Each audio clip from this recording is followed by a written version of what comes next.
Right, insult time. Sugared coated insults. Linda, it's good. No, it's not good. You didn't mean that. But just some more efforts for Audrey. One of my fave and classic actresses. Mine too. Please come up with some original photos of my favourite actress, please.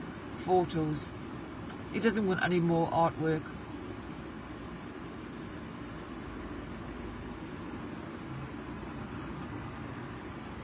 He doesn't like this. Do you know what today? The last few days I've been morbidly depressed. You know that? Have you been reading my posts, sir? Are you a narcissist? Do you know what I'm talking about? Do you enjoy hurting women? Do you know I can read between the lines when I smell a person who really detests me?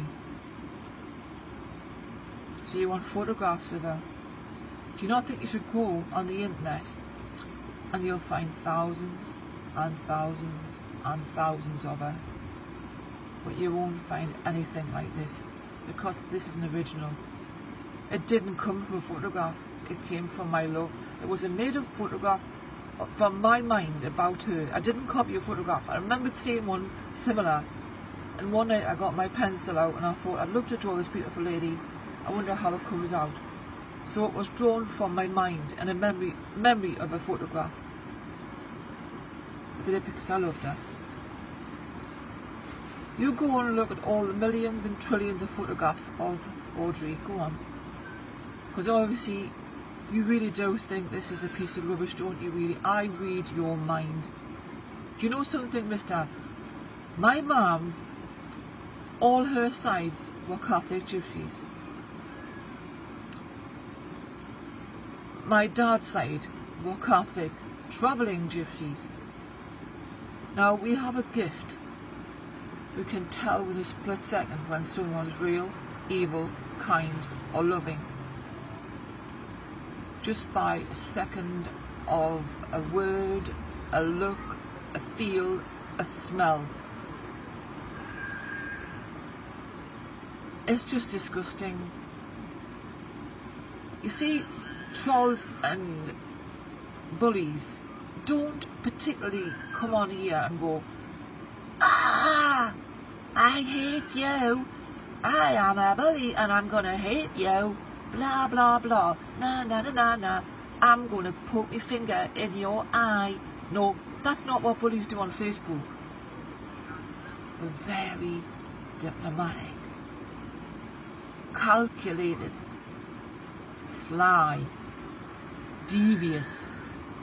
They see someone when they're down, someone struggling with their nerves, morbid, classic depression.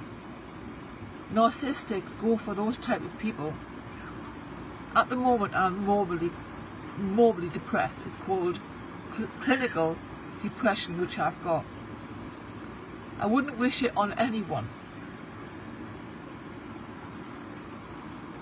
And when people play little mind games on Facebook like this, it's not enough to people go, well, that wasn't really bad, was it? He wasn't effing and blinding and calling her naughty names. But you see, the thing is, narcissists don't do that. They're very, very, very, very clever, sly, manipulated, intelligent people. But they're usually very inadequate with their own lives. They probably love themselves, handsome, beautiful women, hanging on to their looks like grim death, hanging on to their image, and when that image goes, what happens to a narcissistic person? It dissolves. Then it starts to destroy other people, like a black widow spider. When my looks fade, I've got my art, like I've got my books to write. I'll be somewhere in Bali helping people where I've been before 3 times. I've gone there on my own to help people, and I'm going to go back and live the rest of my life there. Real people who helped me. When I was dumped there by an ex and I had no money and I was dumped there, they took me back to the mainland on a boat. They kept me for days and shared their food with me. And they stood at the beach. They're all lined up, like a family I've never had. And they waved at me while I was on this little boat. And they said they love me, come back.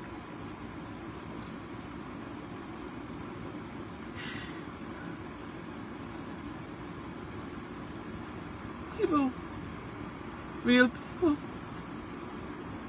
not fakes. They had nothing. They had nothing. On this bloody island, they had nothing. I had a case full of stuff because, you know, I'm over the top with everything I do. It was like a boat in the sea trying to drag it out to sea. Big purple thing full of stuff. Stereos, God knows what, watches, clothes. I give them everything I could. And they give me a place to stay for 4 nights. And they dumped me after a fight.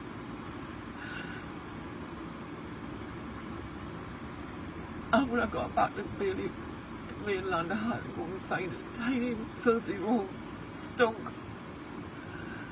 until he decided to find me, and punish me, my doctor friend. He had such panic. Days later, the Sari Club was bombed. He was going to go to Malaysia and leave me there. I said, I've got to get back. I'll miss my cat. So we can't save my life. My blind cat saved my life. Ray was looking after him. I could have gone with all those people that died in that club. I was lying a yard away from the Sari Club. That's where he put me in a cheap place. A cheap, horrible room while he was in a fancy pub with all the swimming pool to punish me. He punished me. And he said, you can stay here if you want. I'm going off to Malaysia. I said, no, I've got to go home. I was in such a panic at the airport. And he kept waving at me, and I kept thinking, why is he waving at me? And I kept looking and looking and looking, and I thought, why are you doing this? And I was scared because I was on my own, and I was like terrified. I just had a panic attack, and then all of a sudden I got arrested by the police. And they took me in a room and investigated me, all my stuff in the case. And so I was, why are you acting the way you are? And then I came out and he sort of smirked and walked away like, when I got on the plane, I wasn't well. And when I got to Heathrow, I lost my ticket to get back home. I couldn't find it. And then eventually this woman found it, and the side of my suitcase. I don't know how I got that. And they took me home on a private plane because I was that ill. I was that ill. I couldn't take any more. Before I met him and went on the world trip, I had a breakdown. A serious breakdown through working too hard. I did Maryland for 4 years. And I worked too hard. And I made myself ill. I made thousands and thousands and thousands of pounds. I didn't even care about the money. I gave it away. I gave it to my family. I gave it to anybody who wanted it. I didn't care.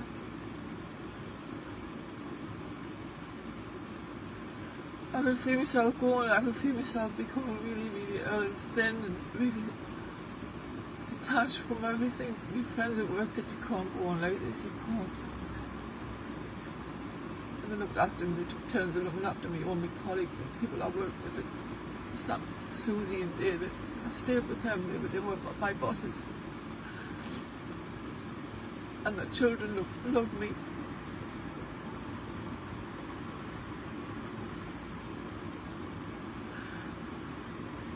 But I don't know if anyone's listening to this. If you've ever had serious problems with your mind, just cruel when people mess with it, even little things. But I got strong.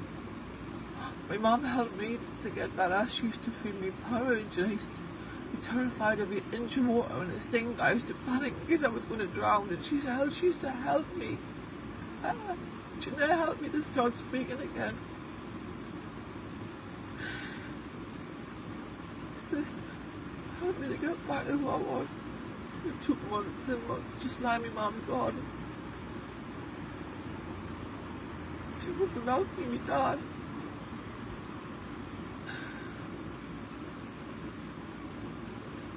No, I haven't got my mum anymore. I don't